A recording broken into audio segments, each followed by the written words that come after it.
breaking news around exactly this as the US Trade Secretary Scott Bessent seemingly downplays the visuals we brought you yesterday, the key meeting that took place between leaders of India, China, Russia, all part of the Shanghai Cooperation Summit. He's called the summit itself performative. He said this is a long-standing meeting, and I think it's largely performative. I think at the end of the day, India is the most populous democracy in the world. Their values are much closer to ours and to China's than to Russia's. Let's just go over to Siddhant to understand more. Siddhant, it's tricky as an Indian to try to understand what's going on here. Because in this statement, Scott Bessent has seemingly criticized this meeting that took place yesterday, but he's also said two statements that are complimentary of India, where he said that India shares commonality in values. He's also seemingly expressed faith in India and China, India and the US getting back on track. So how should we interpret this?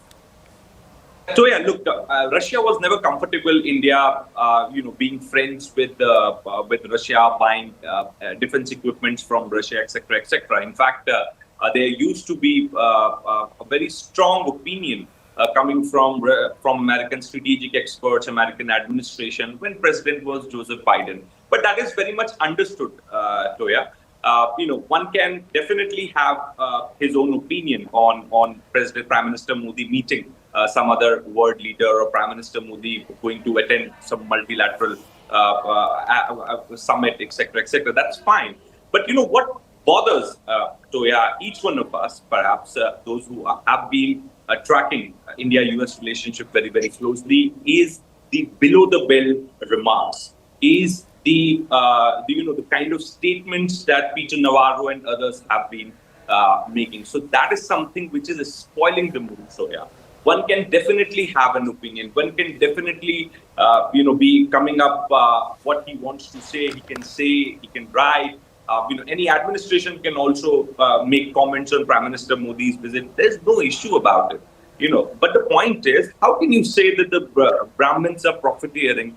How can you say that India is a laundromat of Russia? How can you say all these? You post a picture of Prime Minister Modi and say that the peace to Ukraine goes through New Delhi. So such statements are spoiling the mood. Such statements are spoiling the real relationship, jeopardizing the relationship, Toya. And that is what needs to get stopped immediately.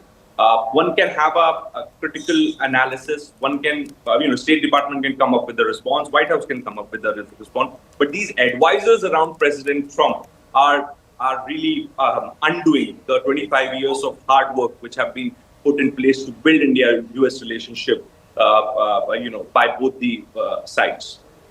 Okay. And Siddhant, again, just stay with us. We're coming to you with one more slice of breaking news we've got coming in. We're bringing you updates as we have